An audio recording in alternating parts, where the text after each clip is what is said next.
ধৰা সন্মানীয় সাংবাদিক বন্ধুসকল, আমাৰ কামৰূপ গ্ৰাম্য জিলাৰ মাননীয় গাহৰি পালক সদস্যবৃন্দ, আজি আমি ইয়াত প্ৰেছ মিটখন দিয়াৰ এটাই কাৰণ যে আপোনালোকে গম পাইছে ইতিমধ্যে আমাৰ এই যিখন ভাৰতবৰ্ষ বা অসমত গাহৰিৰ এটা বজাৰ আছিল, সেই বজাৰখন আজি প্ৰায় 2 সপ্তাহমান আগত অসমৰ মাননীয় পশুপালন মন্ত্ৰী কৃষ্ণেন্দুদেৱ ডাঙৰীয়াই থাইলেণ্ডৰ এটা বৃহৎ বণিক গোষ্ঠীৰ লগত চিপি গ্ৰুপৰ লগত ইতিমধ্যে প্ৰাথমিক আলোচনা হৈছে।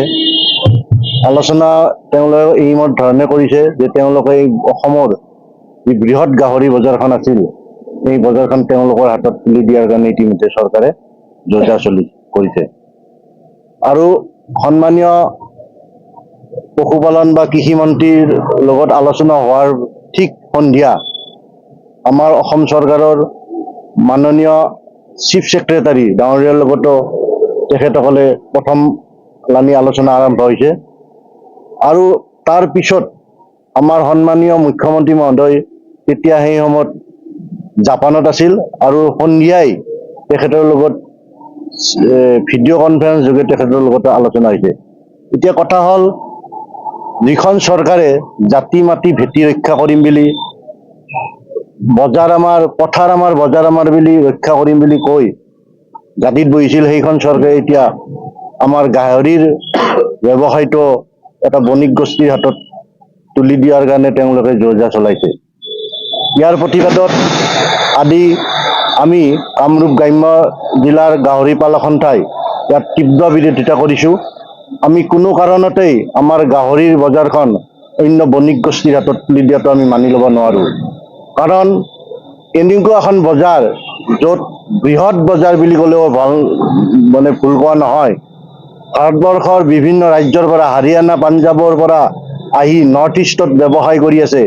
সেই এখন ব্যৱসায় অসম চৰকাৰে আমাক কিছু সহায় কৰিলে আমি আৰু বহুত আগুৱাই যোৱাৰ কাৰণে আমাৰ সম্ভাৱনা আছিল, কিন্তু সেইটো নকৰি তেওঁলোকে এটা বৃহৎ বণিক গোষ্ঠীৰ হাতত তেওঁলোকে এই বজাৰখন তুলি দিয়াৰ কাৰণে আমি ক্ষোভ প্ৰকাশ কৰিছোঁ। আমি মুখ্যমন্ত্ৰী মহোদয়ক আপোনালোকৰ জৰিয়তে আহ্বান জনাইছোঁ, তেখেতে পাৰিলে গাহৰি ব্যৱসায় কৰা ল'ৰাকেইটাক সহায় কৰক, নহ'লে আমি যি বাৰু নিজে উৎপাদন কৰি আমি অসমৰ লগতে ভাৰতবৰ্ষৰ বিভিন্ন ৰাজ্যত আমি এই গাহৰি বিক্ৰীৰ কাৰণে আমি ব্যৱস্থা কৰিম। কিন্তু চৰকাৰে এইবিলাক কাম কৰিব লাগে নে অন্য বণিক গোষ্ঠীৰ হাতত এই ব্যৱসায়টো তুলি দিব লাগে? এতিয়া আপোনালোকে গম পাইছে, এপদ কৰি বিভিন্ন সম্পদ অসম চৰকাৰে বিভিন্ন গোষ্ঠীৰ হাতত অৰ্পণ কৰিছে। এতিয়া অৱশেষত এই গাহৰি ব্যৱসায়টো এটা বণিক গোষ্ঠীৰ হাতত তুলি দিয়াৰ কাৰণে যোজা চলিছে।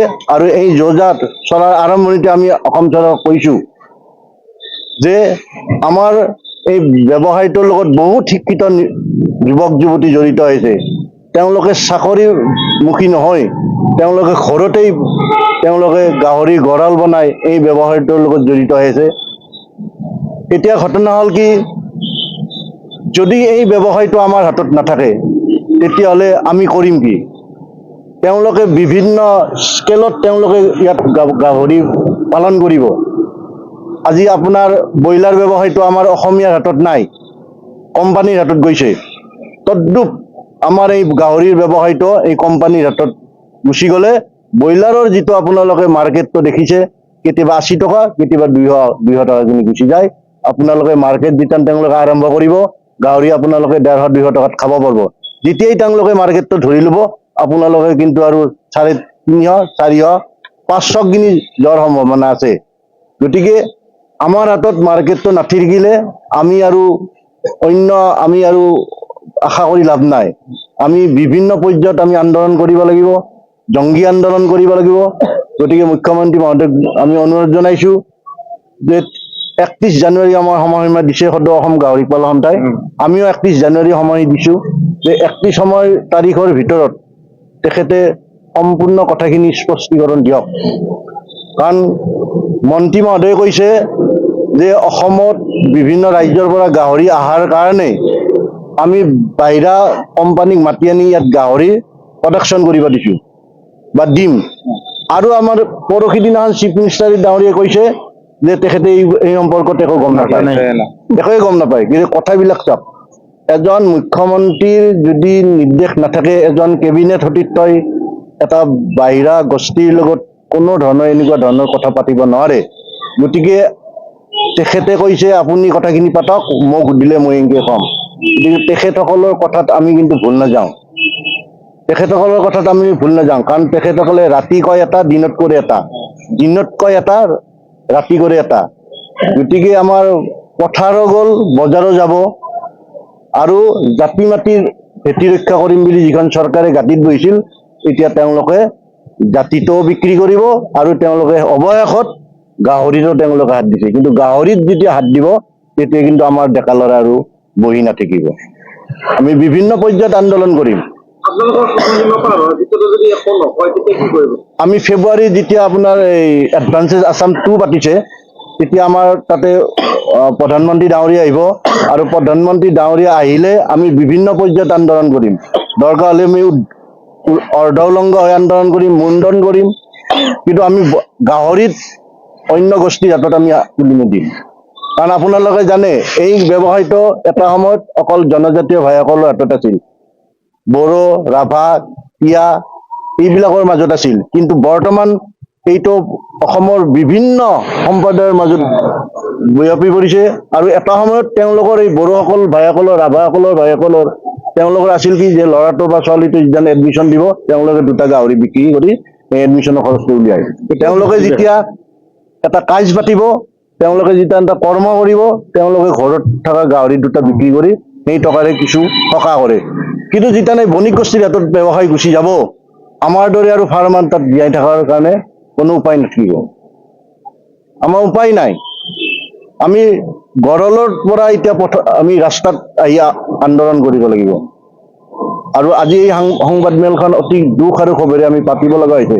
কাৰণ এই সময়ত আমি গড়লত আমাৰ সদস্যসকলৰ বা ফাৰ্মাৰসকলৰ গড়লত গাহৰিৰ কাম থাকে, কিন্তু সেই কাম বন এৰিও আজি সংবাদ মেল পাতিব লগা হৈছে।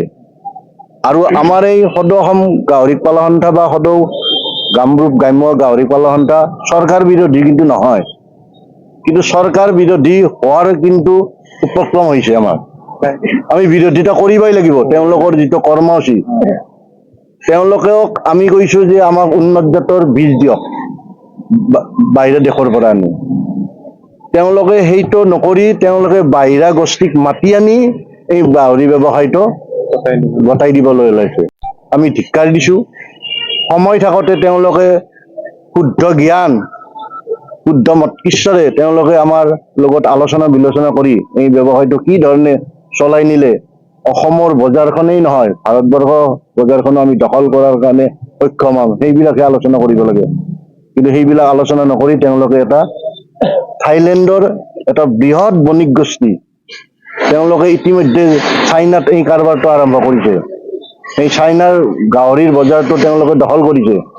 এতিয়া অসমৰ বজাৰখনো দখল কৰাৰ কাৰণে তেওঁলোকে উঠি পৰি লাগিছে আৰু তাত চৰকাৰে তেওঁলোকক সহযোগিতা কৰিছে। দ্ৰুতগতি বৃদ্ধি, দামো বাঢ়িছে, 500 হৈছে।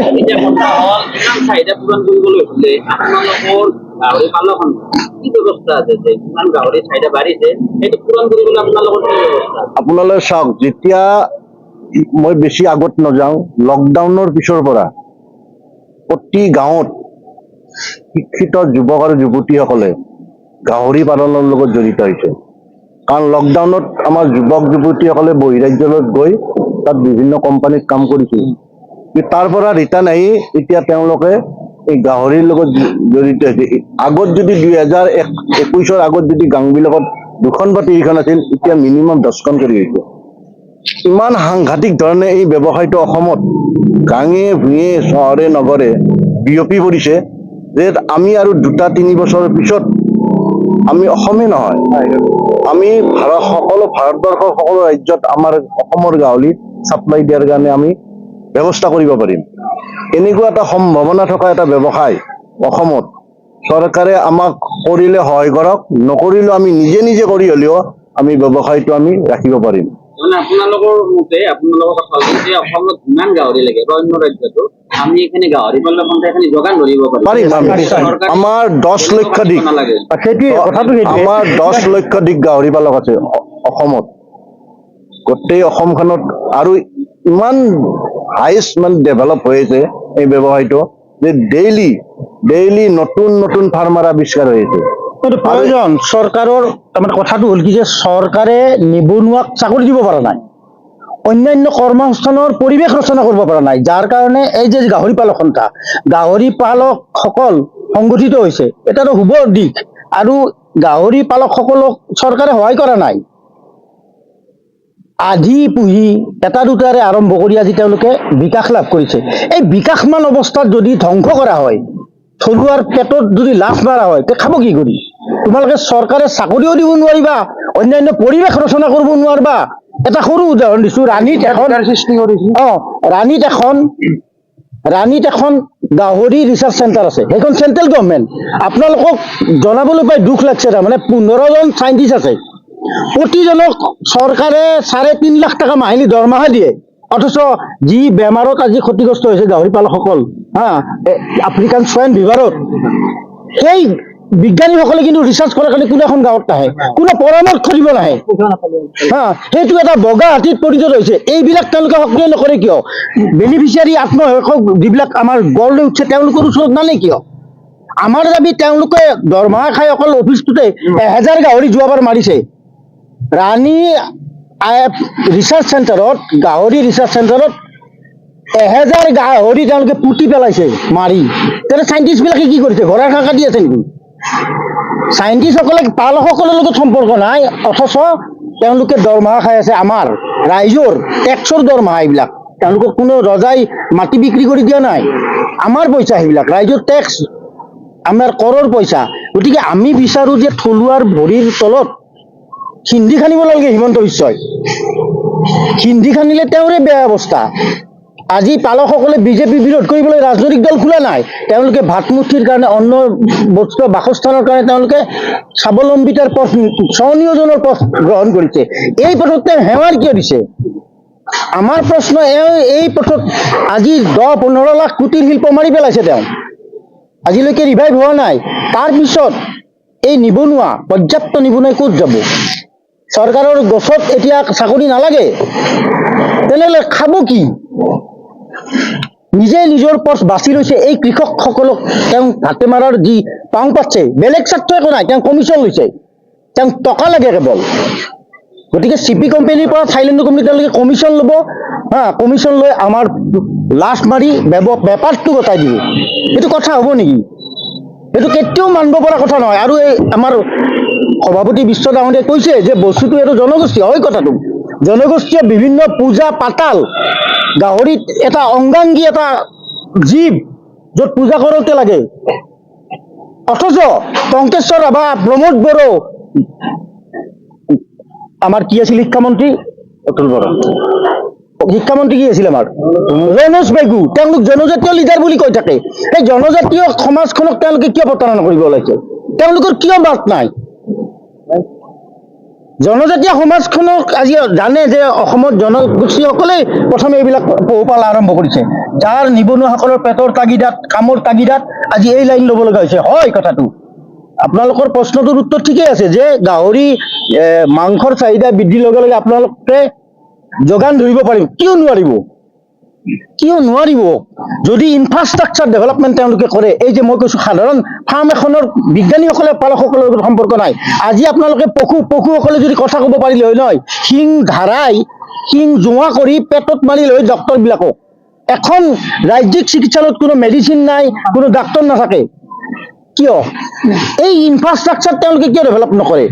পালকসকলৰ বেপাৰটো কাঢ়ি নিব খুজিছে, দুখৰ কথা, লাজ পাব লাগে। ভাত দিব নোৱাৰা চৰকাৰ এখনে ভাত কাঢ়ি খোৱাৰ যি এটা চৰম পৰ্যায় পাইছে, এইটো কিন্তু ৰাইজে ক্ষমা নকৰে। এই গাহৰি পালনত যদি তেওঁ এই বাতিল নকৰে এই সিদ্ধান্ত, তেতিয়া গোটেই অসমৰ জনজাতীয় ৰাইজ বিৰোধ কৰিব, পালকসকলে বিৰোধ কৰিব লাগিব। আৰু হিমন্ত বিশ্বৰ এই দপদপনি নোহোৱা কৰিব লাগিব 26ত।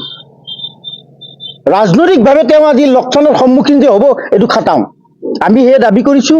আজি গাহৰি পালক সন্থাৰ লগত আমিও জড়িত হৈ আছোঁ কেইদিনমানৰ পৰা। গতিকে আমি নিজেও কৃষক সংগঠন কৰোঁ। এইটো কৃষকৰে সমস্যা, এইবিলাক কৃষক পৰিয়ালৰ সমস্যা। গতিকে মই হিমন্ত বিশ্ব চৰকাৰক বা হিমন্ত বিশ্বক দাবী জনাওঁ যে অনতিপলমে মানে এই হঠকাৰী সিদ্ধান্ত তেওঁ বাতিল কৰক। অন্যথা ৰাইজে কিন্তু গণ আন্দোলন কৰিবলৈ প্ৰস্তুত হ'ব। ইতিমধ্যে উজনি অসমত কিন্তু ক্ষোভিত হৈ পৰিছে নিবনুৱাসকল। কাৰণ আমাৰ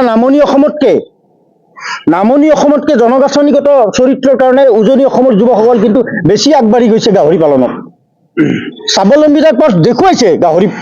আনকি এতিয়া অসমীয়া ল'ৰাই প্ৰচেছিং আৰম্ভ কৰিছে। গাহৰি কাটা মেচিনত বঢ়িয়াকৈ কাটি মানে পৰিষ্কাৰ বিজ্ঞানসন্মতভাৱে যোগান দিব ব্যৱস্থা কৰিছে। একদম চৰকাৰে কৰা নাই, এইবিলাক গাহৰি পালক সকলোৱে কৰিছে। গতিকে ডেভেলপ কিয় হোৱা নাই কওক? আজি মাংস প্ৰচেছিং কৰি কাটি এইবিলাকলৈ আগবাঢ়ি মানে কি সমাজখন আগবাঢ়িছে। আমি বিচাৰোঁ চৰকাৰে সহযোগিতা কৰিব লাগে। গতিকে নিজৰ বিফলতা নিজে ঢাকি পেটত লাথ মাৰা কাৰ্য কেতিয়াও থলুৱাৰ ভাত কাঢ়াটো আমি সহ্য নকৰোঁ। হিমন্ত বিশ্ব সাৱধান হওক যে তেওঁ থলুৱাৰ ভাত কাঢ়িব খোজা প্ৰক্ৰিয়াত কিন্তু তীব্ৰ বাধাৰ সন্মুখীন হ'ব। প্ৰত্যাহ্বান জনাম আমি ৰাইজে। এইখিনিয়ে। ডাঙৰ এটা বিভাগ আছে পশুপালন বিভাগ বুলি। পশুপালন মন্ত্ৰী স্বয়ং কৃষ্ণদেৱ ডাঙৰীয়াই নতুনকৈ দায়িত্বভাৰ লৈছে। আৰু এইটো চৰকাৰৰ এটা ষড়যন্ত্ৰ যেন আমি পাইছোঁ। কাৰণ অতুল বৰা যদি থাকিলহেঁতেন তেতিয়া হয়তো এই প্ৰচেছটো ইমান সোনকালে আগ নাবাঢ়িলহেঁতেন।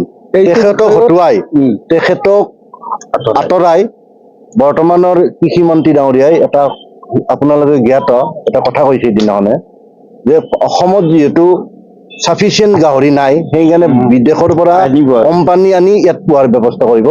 কিন্তু আপোনালোকে শুনি আচৰিত হ'ব যে অসমত 16খনকৈ বৃহৎ গভৰ্ণমেণ্ট ফাৰ্ম আছে। সেই ফাৰ্মবিলাকত তেওঁলোকে প্ৰডাকশ্যন নকৰে। আৰু সেই ফাৰ্মবিলাক চোৱা চিতা কৰাৰ কাৰণে ডিপাৰ্টমেণ্টে থাকি লাখ টকা AC ৰুমত থাকি তেওঁলোকে দৰমহা লৈ আছে। অসমৰ খাটি খোৱা মানুহৰ টেক্সৰ টকাৰে তেওঁলোকে 16খন যদি ফাৰ্ম তেওঁলোকে ষ্টাৰ্ট কৰে 50% গাহৰি চাফিচিয়েণ্টটো ইয়াত বাঢ়ি যাব। সেইটো নকৰি অসম এজন লাজ লাগিব লাগে। মই ইয়াৰ পৰা আহ্বান জনাইছোঁ ৰাণীৰ অতি শীঘ্ৰে ফাৰ্ম মেনেজমেণ্ট ট্ৰেইনিং চেণ্টাৰ আপোনালোকে যাব, খবৰ ল'ব। 93ৰ পৰা কিয় বন্ধ হৈ আছে? কৃষ্ণেন্দু পাল ডাঙৰীয়াৰ যদি সঁচাকে যদি তেখেতৰ কোনো জ্ঞান নাই এইটো বিষয়ত, তেওঁ অতি সোনকালে পদত্যাগ কৰিব লাগে। তেখেতে সেইদিনাখনে কৈছে যে আমাৰ অসমত মাত্ৰ 10% উৎপাদন হৈ আছে, 90% এটা গেপ আছে। তেখেতৰ যদি জ্ঞান নাই অতি সোনকালে তেখেতে পদত্যাগ কৰিব লাগে। ইমানখিনি গেপ নাই। আমাৰ অসমত গেপ হয়তো আছে 10%, 20%। আমি বৰ্ণিহাটৰ মাৰ্কেটখন আমাৰ নামনি অসমে প্ৰায় 70% দখল কৰি আছো। বাকী নাগালেণ্ড আপোনাৰ সেইফালে বাহিৰ চাইডটো আমাৰ আপাৰ আছাম লাইনে কভাৰ কৰি আছে। সেইখিনি হৈছে। তেখেতে কৈ আছে কি যে আমাৰ অসমত মাত্ৰ 10% মানে উৎপাদন হৈ আছে। ইমান ডাঙৰ এটা গেপ। তেখেতৰ যদি সঁচাই জ্ঞান নাই এইটো বিষয়ত, তেখেতে ছাৰ্ভে কৰক। তেখেতে ইমান ডাঙৰ পশুপালন বিভাগ আছে, তেখেতসকলক আদেশ দিয়ক। আৰু এইজনে কি জগন্নাথ কলিতা গাহৰি পিকাৰীৰ ডাইৰেক্টৰ। ইমান ডাঙৰ এটা সমস্যাৰ সন্মুখীন হৈছে গাহৰি পালক সন্থাই। তেখেতে কৈছে যে এইটো বিষয়ত তেওঁ একেবাৰে অৱগত নহয়। এই বিয়াগুম 19খন প্ৰায় 19খন অসমত ফাৰ্ম আছে। তেখেতসকলে সেইবিলাকত মানে এনে ভেকো ভাওনা কৰি ৰাখি থৈ দিছে। তেখেতসকলে তাতে বাহিৰৰ পৰা গাহৰি আনি উৎপাদন কৰি আমাক ভগাই দিয়ক, আমি লৈ লওঁ। ইমান মানে দুখৰ কথা। ভাৰতবৰ্ষৰ ভিতৰত যিখন ডাঙৰ বুলি ক'লেও ভুল নহয়, বৃহৎ ডাঙৰ NRCPত আমাৰ এইখন আছে। আমাৰ ইয়াৰ পৰা প্ৰায় 8 পৰা 10 কিলোমিটাৰ দূৰত। তেওঁলোকে তাত আজিৰ তাৰিখলৈকে আমি সাধাৰণ বৰ এটাৰ কাৰণে এপ্লাই কৰা মোৰ আজি 3 বছৰ হ'ল। আজিলৈকে তেওঁলোকে বোৰটো বাদে এটা পোৱালি দিব পৰা নাই। এবাৰ 2টা কাকুতি মিনতি কৰাৰ পিছত 2টা পোৱালি দিছিল। পোৱালি নহয়, প্ৰায় ৱেট হ'ব 60-70, মানে হিট আহো অৱস্থা। সেইকেইটাৰে সিহঁতে ফফলা কৰি দিছে। মতাটোৰ প্ৰায় জিন উলিয়াই তাৰ অৱস্থা নাই। মানে ছাৰ্ভিচ দিবৰ সময়ত মতাটো মানে হেৰি নকৰে, তাৰ কোনো মচন নাই। এনেকুৱা অৱস্থাত হৈ আছে আৰু সেইদিনাখনে কৈছে যে হেমন্ত বিশ্ব শৰ্মাই তেখেতে কি বাহিৰত যাই টোপনি লজ কৰি তেখেতৰ কিবা হৈছে নেকি, হয় ব্ৰেইনৰ বিকৃতি ঘটিছে, নহয় স্বাস্থ্যৰ অৱনতি হৈছে, তেখেতে উচ্চ মানে চিকিৎসাৰ ব্যৱস্থা কৰক, তাৰে পিছত কথাখিনি কওক।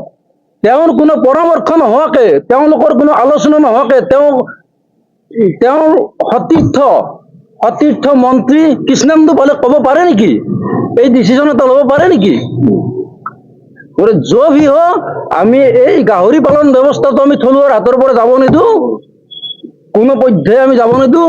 ইয়াৰ পিছত যিদিনাখনে আমাৰ ইয়াতে এই প্ৰধানমন্ত্ৰী ডাঙৰীয়া আহিব, সেইদিনাখনে হয়তো আমি জাগাই উলংগ প্ৰতিবাদ আৰু মুণ্ডন প্ৰতিবাদ ঠায়ে ঠায়ে বহুতখিনি আমি কৰিবলৈ বাধ্য হ'ম। আমাৰ এই ফপলা স্বৰূপটো দেখুৱাই দিম তেওঁলোকক, তেতিয়া তেওঁলোকে কি কয়। সদৌ শেষত মই কওঁ, আমাৰ এই গাহৰি পালন ব্যৱস্থাটো আমি থলুৱাৰ হাতৰ পৰা যাব নিদিওঁ।